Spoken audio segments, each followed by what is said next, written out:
ہم ترقی کی ایک الگ راہ پر چل رہے ہیں. ہم نے قرآن کے ساتھ سوتیلا سلوک کیا ہے دوستو. آج آپ دیکھیں ہمارے پاس ہر چیز کے لیے وقت ہے. اگر میں صبح میں نیوز نہ سنوں، اخبار نہ دیکھو تو بے چینی سی رہتی ہے کہ آج کوئی چیز کمی رہ گئی ہے. کوئی سیریل چھوٹ جائے تو فون کر کے پوچھ لوں گا ضرور کہ ہاں کیا ہوا یار، اس میں کیا بات ہوئی، اس کا کیا بنا. لیکن ہم نے اپنی زندگی میں قرآن مجید کو کیا وقت دیا ہے، کیا اہمیت دیا ہے. پھر اگر ہماری زندگیوں میں تاریکیاں ہیں تو کیوں روتے ہیں ہم، کیوں گھبراتے ہیں ان تاریکیوں سے. روشنی کو تو ہم نے چاہا ہی نہیں، کنیکشن ہم نے کاٹ دیا ہے. پھر اس کے بعد رونا کیا معنی رکھتا ہے. دوستو قرآن مجید اللہ کے رسول صلی اللہ علیہ وسلم کے جو صحابہ تھے، انہوں نے اپنا سب کچھ دیا، تب جا کر اللہ تبارک و تعالی نے انہیں وہ مقام اور وہ عزت اور وقار عطا فرمایا جو اس وقت کی دنیا والوں کے خواب و خیال میں بھی نہیں تھا. کہاں بکریوں کے چرواہے، کہاں جاہلیت کی اندھیری گھٹا ٹوپ تاریکیوں میں جینے والے، اور کہاں اچانک کایا پلٹتی ہے اور کیسر و کسرا کے در و دیوار اینٹ سے اینٹ بجا دیتے ہیں. کیوں؟ یہ کہاں سے اندھیرے سے بالکل اجانے میں رخ بالکل سمت چینج ہو جاتی ہے، بدل جاتی ہے، تو پھر سب کچھ بدل جاتا ہے، تقدیر بدل جاتی ہے. آج ہم بھی اپنے آپ سے سوال کریں دوستو، قرآن کے لیے میرے پاس کیا وقت ہے، کیا پڑھتا ہوں میں، کتنا سمجھتا ہوں میں. ہمارا زیادہ شوق کیا ہے پتہ ہے آپ کو؟ رمضان کا مہینہ آتا ہے، ہم اچھے اچھے قاریوں کی تلاش میں رہتے ہیں. کس کے پیچھے پڑھوں، کون کیسا پڑھتا ہے، کون کیسا. ہمیں بڑا شوق بھی ہے، اس میں کوئی شک نہیں. ماشاءاللہ تبارک اللہ، سعودی عرب میں ایک سے ایک قاری، بلکہ عالم اسلام میں بہترین قراؤں کی کوئی کمی نہیں. اچھے سے اچھے، اعلیٰ سے اعلیٰ قاری ہمارے پاس موجود ہیں. ہم ان کے اوصاف بیان کرتے ہیں. کیسے؟ کوئی کہتا ہے کہ شیخ شریم کی آواز میں شبنم کی سی نرمی ہے. کوئی کہتا ہے کہ شیخ ماہر المعقلی کی آواز میں موجوں کی سی اٹھان ہے. کوئی کہتا ہے کہ شیخ عبداللہ عواد الجہنی کی آواز میں شبنم کی سی ٹھنڈک ہے. کوئی کہتا ہے کہ دریاؤں کے دل جس سے دہل جائیں وہ طوفان شیخ سدیس لے آتے ہیں. یہ سارے الفاظ شاعری اور مختلف قسم کے عبارتیں ہم ضرور کہتے ہیں، لیکن کبھی آپ نے غور کیا دوستو، یہ قرآن مجید جب ہم تراویح میں سن رہے ہوں یا کئی نمازوں میں سن رہے ہوں، جب بھی سن رہے ہوں، وہاں پر ایک آواز آتی ہے، یا ایھا الذین آمنوا، یا ایھا الذین آمنوا، یا ایھا الذین آمنوا.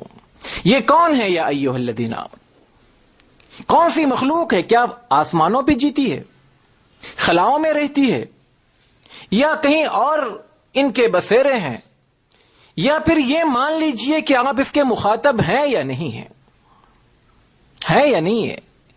اے ایمان والو، جب قرآن میں یہ آواز کسی امام، کسی قاری، کسی حافظ کی زبانی آپ سنتے ہو، یا ایھا الذین آمنو، یہ طے کیجئے کہ آپ اس کے مخاطب ہیں یا نہیں ہیں. اگر آپ مخاطب ہیں تو قرآن مجید کی ڈھیر ساری آیات میں آپ سے جو خطاب کیا جا رہا ہے، کبھی آپ نے غور کیا کہ آپ کا رب آپ کو آواز دے کر کیا کہنا چاہ رہا ہے؟ اے ایمان والو، اگر آپ کو کسی نے نام بلا کر پکارے کہ اے فلاں بھائی، تو آپ کیا کرتے ہیں؟ پلٹ کر دیکھتے ہیں، اس کی بات کو سنتے ہیں، سمجھنے کی کوشش کرتے ہیں. ابھی آپ کے موبائل میں ایک SMS آ جائے، آپ کیا کرتے ہیں؟ بڑے بے چین رہتے ہیں، پتہ نہیں کیا SMS ہے یار، کیا پتہ نہیں کسی کا کوئی آفر ہوگا، سوا والے کا، موبائلی والے کا، یا زین والے کوئی آفر ہوگا، کسی کا کوئی اہم میسج ہوگا، آپ دیکھنا چاہتے ہیں. آج سے 1400 سال پہلے ہمارے رب نے ہمارے نام میں یہ SMS بھیجا تھا، یا ایھا الذین آمنو، یا ایھا الذین آمنو.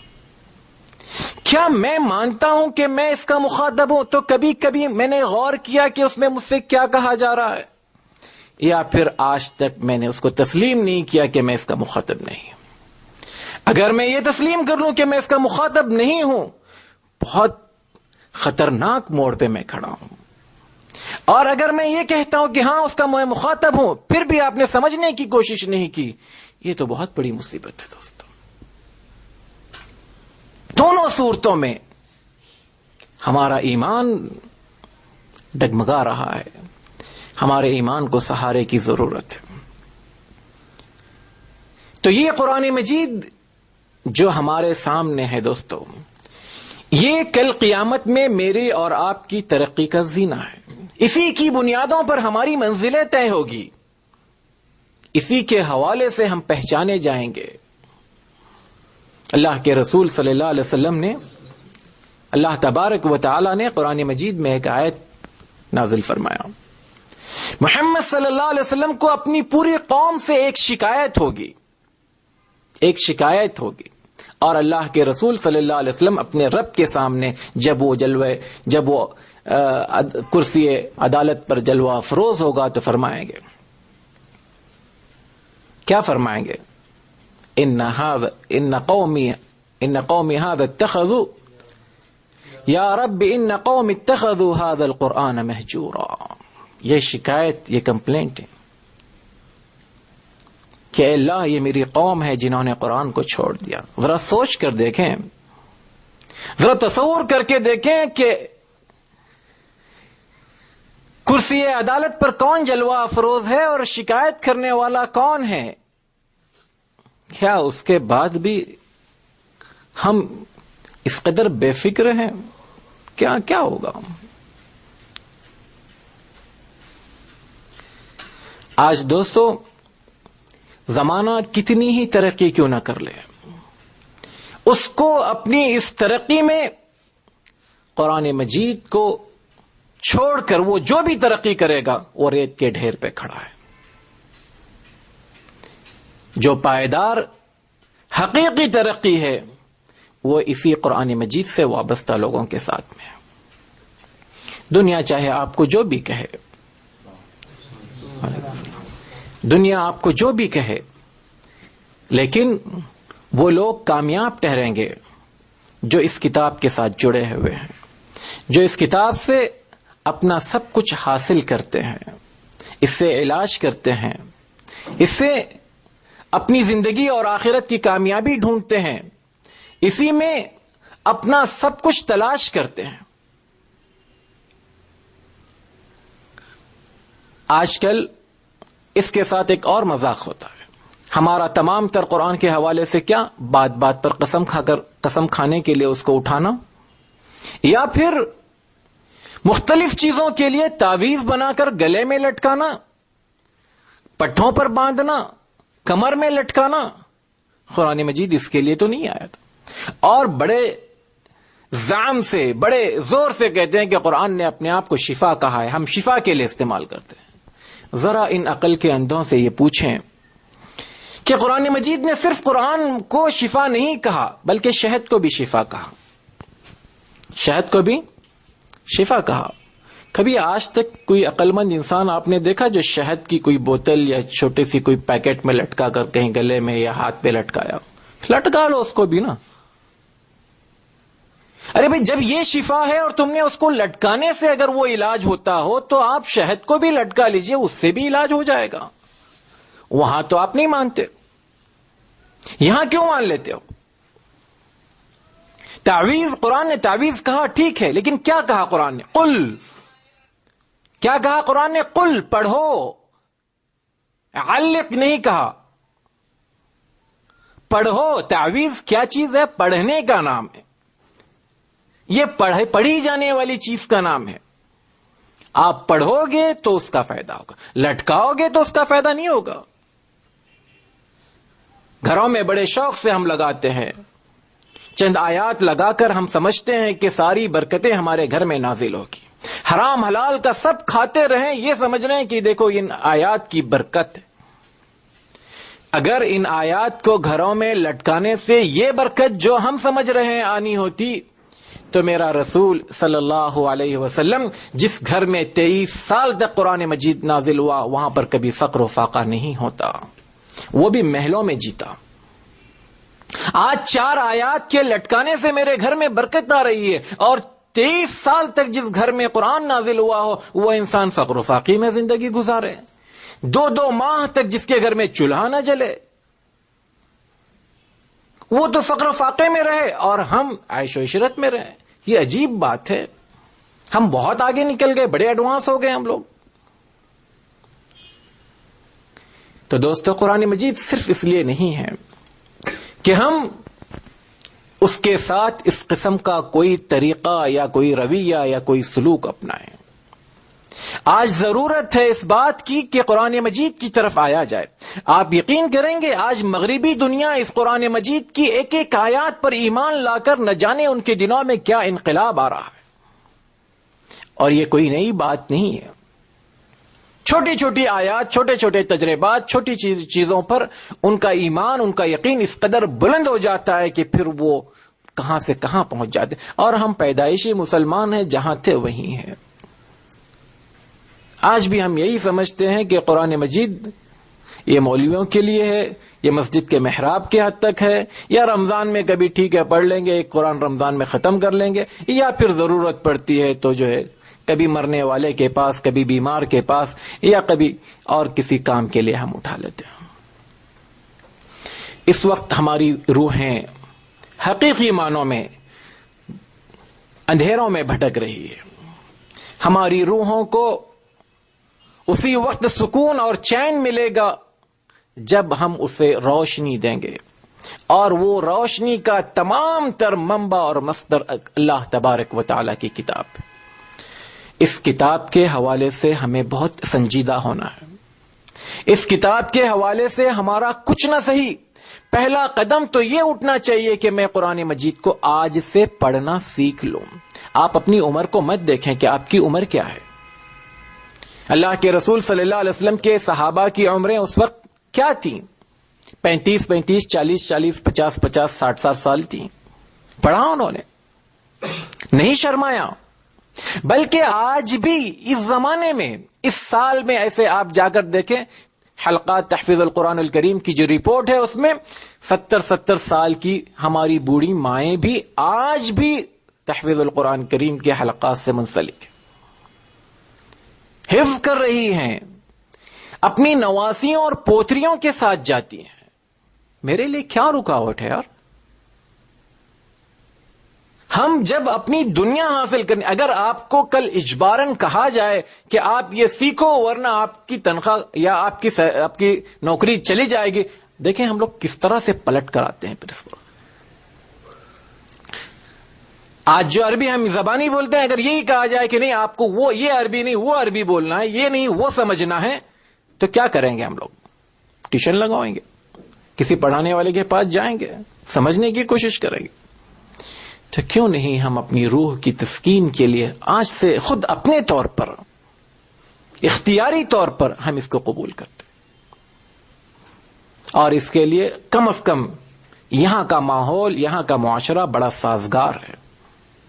آپ کو ہر قسم کی چیزیں ملے گی جس میں آپ کوئی عذر نہیں کہہ سکتے کہ میرے پاس وقت نہیں تھا، میں جا نہیں سکتا تھا، میرے پاس گاڑی۔ آپ اپنے گھر میں بیٹھ کر کر سکتے ہیں۔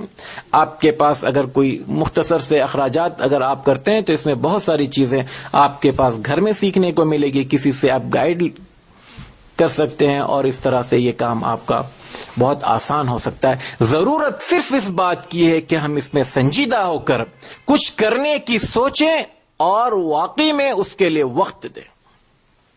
صرف جذبات سے کام نہیں چلے گا، خواہشات اور تمناؤں سے کوئی چیز حاصل نہیں ہوتی۔ اس کے لیے اٹھنا پڑتا ہے، اس کے لیے وقت دینا ہوتا ہے، اس کے لیے سمجھنے کی جد و جہد کرنی ہوتی ہے، تب کہیں جا کر ہمارے پاس یہ تمام چیزیں آ سکتی ہیں۔ محترم ساتھیو، قرآن مجید ایک ایسی کتاب ہے جس کے ناموں سے ہمیں پتہ چلتا ہے کہ اس کے اندر کیا کچھ خوبیاں ہیں۔ اس کے نام آپ دیکھیں، ان کے ناموں سے ہمیں پتہ چلتا ہے کہ ان کے ساتھ ہمارا سلوک کیا ہونا چاہیے۔ اللہ تبارک و تعالی نے اس کو جس رات میں نازل کیا، اس رات کو 1000 مہینوں سے افضل قرار دیا۔ ذرا تصور کر کے دیکھیں جس رات میں اتارا جانا اس قدر اس رات کے لیے بابرکت ہے، تو اس قرآن مجید کی اہمیت اور اس کی حیثیت کیا کچھ نہیں ہو سکتی. آپ ذرا تصور کر کے دیکھیں، یہ قرآن مجید جس کاغذ پر لکھا جاتا ہے وہ کاغذ محترم ٹھہرتا ہے. یہ قرآن مجید جس لکڑی پر رکھ کر پڑھا جاتا ہے وہ لکڑی محترم ٹھہرتی ہے. جس کپڑے میں اسے لپیٹا جاتا ہے وہ کپڑا لپیٹا جاتا محترم ٹھہرتا ہے. جس جگہ رکھا جاتا ہے وہ جگہ محترم ٹھہرتی ہے. اب جس سینے میں ہوگا، جس کے کردار میں ہوگا، وہ انسان اللہ تبارک و تعالی کے یہاں کیا مقام حاصل کرے گا. آپ ذرا سوچ کر دیکھیں. یعنی قرآن مجید کے ساتھ جس کی بھی نسبت ہوگی وہ اعلیٰ اور اشرف نسبت ہوگی. اور پھر یہ قرآن مجید صرف پڑھنے کے لیے یا صرف ٹائم پاس کے لیے نہیں ہے، بلکہ ہمیں کہا گیا کہ اس کے اخلاق اپنے اندر اپنائیں. حضرت عائشہ رضی اللہ تعالی عنہا سے جب پوچھا گیا کہ اللہ کے رسول صلی اللہ علیہ وسلم کے اخلاق کیا تھے، تو آپ رضی اللہ تعالی عنہ نے جواب نہیں دیا بلکہ سوال کیا، اما قرأت القرآن، کیا تم نے قرآن مجید نہیں پڑھا؟ تو پڑھنے سننے والے نے کہا کہ ہاں، کیوں نہیں؟ کہا کان خلقہ القرآن. یہ تمام تر آپ صلی اللہ علیہ وسلم کے اخلاق کیا تھے؟ قرآن مجید کا جیتا جاگتا نمونہ تھے. آپ صلی اللہ علیہ وسلم کی تمام تر سیرت قرآن مجید کی تصویر تھی. تو قرآن مجید اپنے ناموں سے اللہ تبارک و تعالی نے کہیں اس کو قرآن کہا. قرآن کا مطلب بار بار پڑھی جانے والی چیز. بار بار پڑھی جانے والی چیز یعنی اس کو واقعی میں بار بار پڑھا جانا چاہیے، ورنہ وہ قرآن نہیں ٹھہرے گا. اس کا نام الکتاب رکھا گیا. کتاب ہوتی کیوں ہے؟ کتاب پڑھنے کے لیے ہوتی ہے، اور یہ ایک پہچان ہے دوستو. آپ اس کتاب سے پہچانے جاؤ گے. اب مثال کے طور پر اگر کوئی مسجد میں ایک طالب علم اندر آئے، اس کے ہاتھ میں میڈیکل کی کوئی کتاب ہوگی، تو آپ کیا سمجھیں گے؟ یہ میڈیکل کا کوئی اسٹوڈنٹ ہے، یا تو ڈاکٹری کر رہا ہے یا فارماسسٹ ہوگا. یہ اس طرح سے آپ کو اندازہ کرنے میں کوئی مشکل نہیں ہے. اگر اس کے ہاتھ میں انجینئرنگ کی کوئی کتاب ہوگی تو آپ یہی کہیں گے کہ وہ انجینئر بن رہا ہے، اس کا طالب علم ہے. ہم مسلمان ہیں، ہماری پہچان قرآن مجید. ہم قرآن مجید سے پہچانے جائیں گے کہ یہ مسلمان ہے. اگر قرآن سے ہمارا تعلق نہیں ہے تو ہماری شناخت ختم ہو جائے گی، ہماری پہچان ختم ہو جائے گی. قرآن مجید کو اللہ تبارک و تعالی نے نور کہا، جس پر ہم گفتگو کر رہے ہیں. یہ روشنی کا مینارہ ہے. پھر قرآن مجید کو اللہ تبارک و تعالی نے شفا کہا، جیسے کہ ہم نے اس پر بھی گفتگو کی. یہ ہمارے شفا کے حاصل کرنے کے، بیماریوں کا علاج ہے. ہدایت کہا، ہدایت حاصل کرنے کے لیے ہمیں اس کتاب کو دیا گیا ہے کہ ہم اس کے ذریعے سے دنیا اور آخرت دونوں کی رہنمائی حاصل کر سکتے ہیں. یہ صرف آخرت کی رہنمائی نہیں کرتی، یہ دنیا کی بھی رہنمائی کرتی ہے. دنیا میں کامیابیوں کے اصول بتاتی ہے، کیسے جیا جائے، کیسے رہا جائے، اپنے آپ کے ساتھ، اپنے رب کے ساتھ، اپنے رشتہ داروں کے ساتھ. تمام تر سلوک، عادات، اخلاق، اطوار، کیریکٹر، یہ تمام چیزیں قرآن مجید ہمیں دیتا ہے. اور پھر یہی قرآن مجید ہے جو ہمارے نیکیوں میں حد سے زیادہ اضافے کا سب سے بڑا سبب اور ذریعہ ہے. آپ ذرا غور کر کے دیکھیں، اس کے ایک حرف کے پڑھنے پر، ایک حرف کے پڑھنے پر 10 نیکیاں ملتی ہیں. ایک حرف پر کون سی نیکی، کون سا اور عمل ہوگا بتائیں آپ؟ ایک حرف کے پڑھنے پر اگر 10 نیکیاں ملتی ہوں، اگر آپ سے یہ کہا جائے، مجھ سے یہ کہا جائے کہ ہم فلاں جگہ جا کر آ جائیں، آپ کو 50 ریال ملیں گے، ایک مشوار 50 ریال، ہم لوگ کیا کریں گے؟ یہ نہیں چاہیے مجھے، میرے پاس کافی ہے، چھوڑ دیں گے. 50 ریال کیا 20 ریال کے لیے بھی بھاگیں گے ہم لوگ. یہاں ایک ایک حرف پر 10 نیکیوں کا اعلان کیا جا رہا ہے اور واضح کر رہے ہیں اللہ کے رسول صلی اللہ علیہ وسلم، الف لام میم یہ حرف نہیں ہے بلکہ الف حرف ولام حرف ومیم حرف. الف لام میم 30 نیکیاں بٹورنے کا ذریعہ ہے. کل قیامت میں جب انسان ایک ایک نیکی کے لیے ترس رہا ہوگا، تڑپ رہا ہوگا، بے چین و بے قرار ہوگا، آج میرے اور آپ کے لیے یہ سنہری موقع کہنا یہ خود غلط ہے، کیونکہ سنے کی بھی کوئی قیمت ہوتی ہے، یہ اس سے بھی بہت اعلیٰ ہے کہ اس کا کوئی وزن نہیں ہو سکتا، اس کے بارے میں ہم کوئی مثال نہیں دے سکتے. یہ نیکیاں آج ہم حاصل کر سکتے ہیں.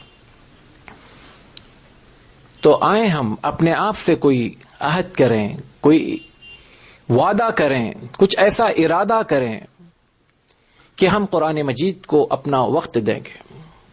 یہ وقت سرسری نہیں ہوگا بلکہ سنجیدگی کے ساتھ کم از کم پہلا قدم یہ تو اٹھایا جائے کہ صحیح طور پر قرآن مجید پڑھنے کے لیے ہم کوشش کریں. دوسرا قدم یہ کہ اس کے ترجمے پر نظر ڈالیں. روزانہ بہت بڑا اور بہت زیادہ نہ صحیح ایک آیت بھی، اگر آپ روزانہ ایک آیت، آپ سوچ کر دیکھیں ہماری زندگیاں کتنی ہو گئی، 30 35 40 سال کی ہو گئی. اگر ہم 20 سال کی عمر میں بھی اگر یہ طے کر لیے ہوتے تو کیا 20 سال میں قرآن مجید کو ہم ترجمے کے ساتھ نہیں پڑھ پاتے. لیکن چلیں وقت نکل گیا، لیکن کیا آج بھی ہم ارادہ کر لیں تو کم از کم اگر اللہ نے ہمیں زندگی دی ہو تو اگلے 20 سال میں تو کم از کم پورا ترجمہ اس کے صحیح تفسیر کے ساتھ میں معتبر تفاسیر سے ہم اس کو پڑھ کر کیا پورے قرآن مجید کو ایک بار ختم نہیں کر سکتے؟ تو کم از کم شروع تو کریں. ہم شروع کرنے سے اللہ تعالیٰ کے پاس ہمارا عذر تو یہ رہے گا کہ ہم نے پڑھنا تو شروع کیا تھا، ختم کرنے کے لیے ہمیں مہلت نہیں ملی، لیکن شروع تو ہو. اور یہ کام بہرحال ہمیں کرنا ہے دوستو، اور یہ ہمارے حد تک اب آج سے ہم کریں، لیکن ہماری آنے والی نسلوں کو ہم ان کے بچپنوں سے یہ کام کریں. جو چیز مجھ سے نہیں حاصل ہو سکی کم از کم میرے بچے اس سے محروم نہ رہیں. ان کو ہم پڑھائیں، ان کے اندر یہ سمجھ ڈال دیں، ان کو یہ احساس دلا دیں کہ دیکھیں ہم نے اپنی زندگی کا ایک بڑا حصہ گنوانے کے بعد ہمیں احساس ہوا ہے، لیکن آج ہم تمہیں بچپن میں بتاتے ہیں کہ اس چیز کو حاصل کرو، اس سے اپنے آپ کو، اپنے دلوں کو، اپنی روحوں کو منور کر لو.